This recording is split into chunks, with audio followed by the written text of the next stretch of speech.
I think I'm finally getting the hang of lockdown, and it's taken a while. We're 6 or 7 weeks in.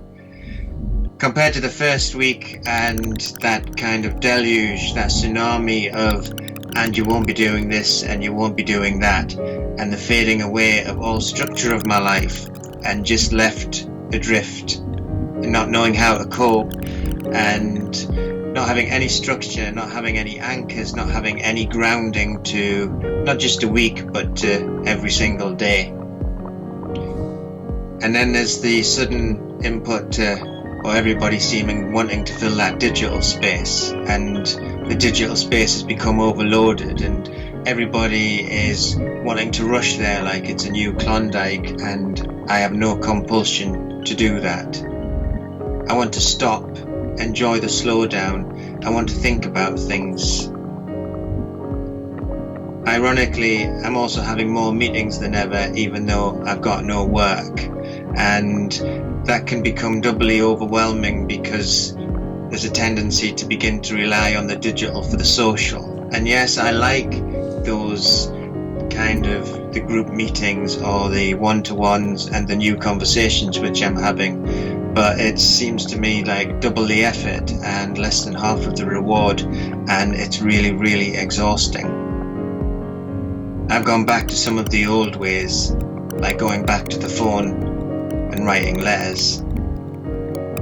And my studio, which is 20 miles away, I can't get there because of the lockdown restrictions. So where I am has had to become a new studio, but I'm not yet really in the space to make work.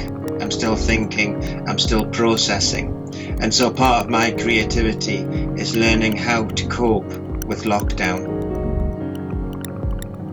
Initially, I found lockdown really frustrating because I had a lot of things lined up, a lot of exciting events planned that I cancelled. And I think that brought up a lot of feelings for me because there's been a lot of times in the past where I felt like I was just starting to gain momentum, and then I've had a flare-up with my MS and everything's had to be cancelled. So that brought up old feelings of feeling frustrated by that. But the thing that I took comfort in initially was the fact that this time around, I'm not the only person stuck at home. Everyone in the world is stuck at home. And actually maybe I have a bit of an advantage in this situation because I know how to work on certainty. And I think that those of us with chronic illnesses and disabilities, we have experience of working in difficult circumstances when all our plans have changed. So I've been thinking about trying to use this time to generate some new ideas and maybe make some new work that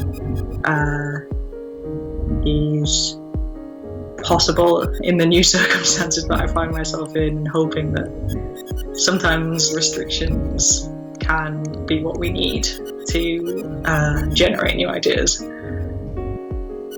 I've spent the last 3.5 years developing a project, fundraising for a project, and that project was going to be the biggest kind of review of my work around my own personal experience of dyslexia and the experience of others that I've come into contact with in it.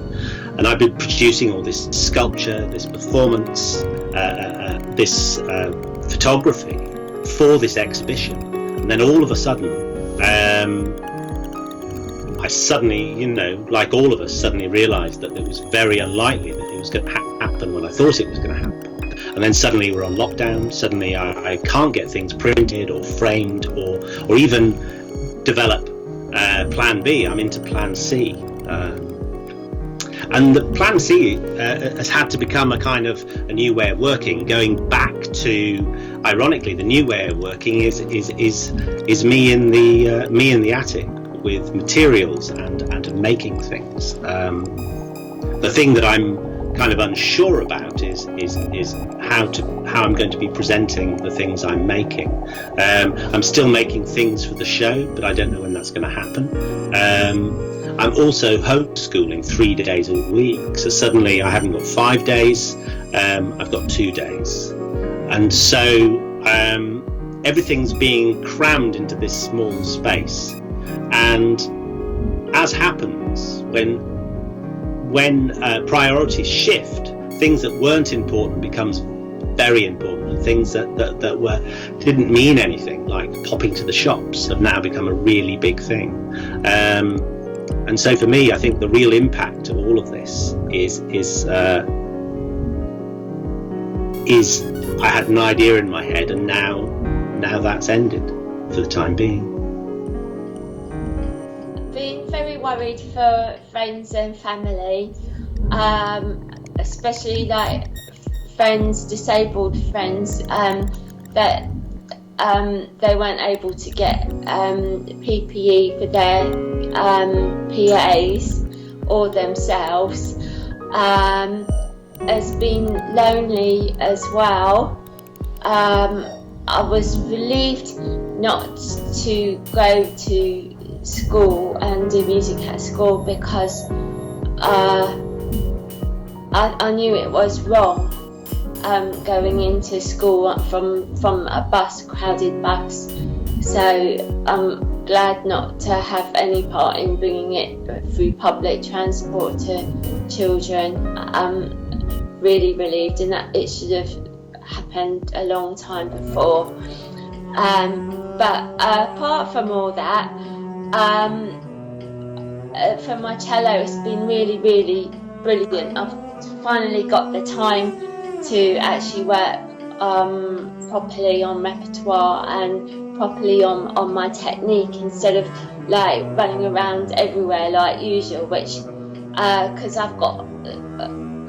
because with my BPD it's hard to get a lot done. It just all impacts on my cello when I'm rushing around and trying to do stuff. So it's good to have that proper cello time. I'm going to do a cello and mark making workshop for Disability Arts Online, which is really exciting. I'm going to be on Together TV with Together 2012. I'm going to lay down some initial rough tracks towards my EP, and I'm going to start Defiant Journey on a YouTube version. So it's all really exciting. So, isolation. Well, I think I have this in common with a lot of other disabled artists, that we're kind of very used to living in a state of lockdown. I can easily go for a week without stepping outside my front door, and so this current situation hasn't kind of changed the rhythm of our lives necessarily very much. It has kind of brought into focus in the work this kind of sense of thinking about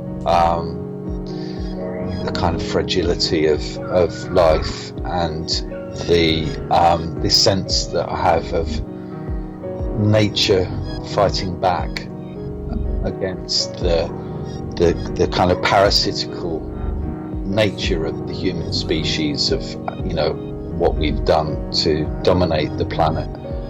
But this painting is very much kind of, its starting point was Kingly Vale, which is a grove of 2,000-year-old yew trees that have something very important to teach us. I feel, you go there, and the atmosphere I'm trying to convey in the painting is this sense of these incredible beings that have absorbed 2,000 years worth of life and vitality, and watched the human species evolve, and have watched nature for all of that time. And you go there and you get that sense, and it's about connecting with other disabled artists whose work also kind of resonates with that. So this lockdown has brought about stuff like isolation and, you know, social distancing, but it's also made me laugh a lot too, which is probably a dodgy thing to say in these times. But I've seen people on the street who are trying to socially distance whilst drunk, and that is hilarious. I've seen in my local supermarket this man wearing a GIMP mask, because it's really hard to get good quality face masks off the internet. At the moment, I'm making videos called Useless Hints and Tips for Lockdown, and it's a humorous take on my personal experience of lockdown, of trying not to let the pain of it and the worry of it take over my life. So I find using humour, we take and regain some of that power back. So that's why I created them. So I've made videos on, you know, shaving your eyebrows so you don't want to go out, or making a bra out of face masks, and you know, making a self-distancing pole out of old sex toys. You know, it's doing stuff like that is funny. It takes out the pain and the darkness of the situation, and you're laughing at being human. And that's what people mustn't forget, that, you know, being human is painful at times, but we also have that gift of laughing at ourselves too.